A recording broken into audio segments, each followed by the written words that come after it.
if you're thinking of having multiple microphones within a recording space within a room, each of those microphones are going to pick up sound from different instruments. They're going to be picking up sound from that's being reflected in the room and back into that microphone. So the idea is capturing what we'd call a phase coherent sound into each of the microphones, so that when all the microphones are combined together in a mixing situation, you're going to be getting something which isn't going to be cancelling or adding sound to that particular picture that you're trying to capture.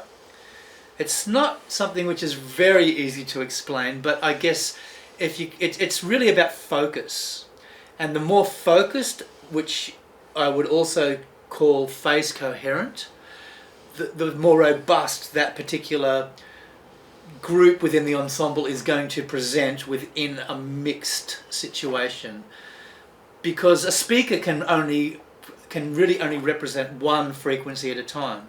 So you need to sculpt each of those instruments within a mix so that they each can be heard clearly, so that they all fit together in a way which they're not competing, but you're also not compromising the integral sound of that particular instrument or element of the mix.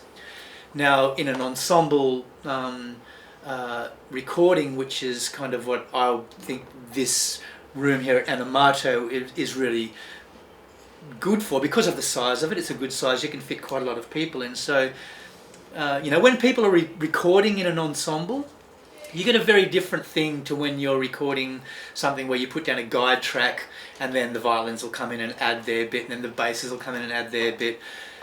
When people are recording like that, they tend to kind of think about what they're doing. And that really compromises, or that can compromise the performance of what they're doing. And music just doesn't really happen like that. Like, music is a language, it's a communication, and when people are playing together, you get a communication that you don't really get, or you have to really strive hard to get if you're doing it on an individual track-by-track basis. So to me, ensemble recording is kind of the ultimate way of recording any type of music, that where you have an ensemble that is creating the music.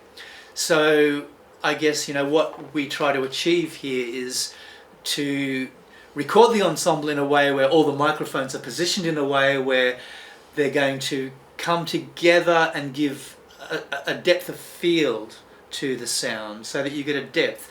And that can really only be achieved by really understanding the phase relationships happening between the microphones. So you choose a particular type of microphone to capture that particular thing in terms of its pattern, whether it's an omnidirectional or a cardioid or a supercardioid, which basically means the range of space that the microphone receives the information. Like, an omnidirectional microphone will pick up everything around the microphone. It'll hear the room. So you wouldn't want to have that if you were doing ensemble recording, because it's going to pick up everything kind of evenly. So, we're looking to achieve a sense of the instruments being very well represented and in focus, but also having a sense of space and depth in relation to the ensemble, so that when you're listening to the recording, you're getting something which has depth, it has impact and coherency. Things aren't kind of like competing and I thank you very much for this introduction into quality recording. Oh, look, I could go on for hours and hours about this, yes. But it's really something which is, it's quite difficult to explain without going into a whole lot of technical jargon and stuff. But it's so I just really, the best way I can explain it is that it's just like, microphones are like camera lenses, and we're capturing an image with depth of field. We're very lucky here at Animato because we've got a large space, so immediately we've got more space for sound to resonate within, and of course having good acoustic treatment also assists in that, to achieve something which is like the real thing. Like, if you're sitting in a concert hall, we strive to get as close to that feeling as possible, so that the sound actually has emotion and has feeling.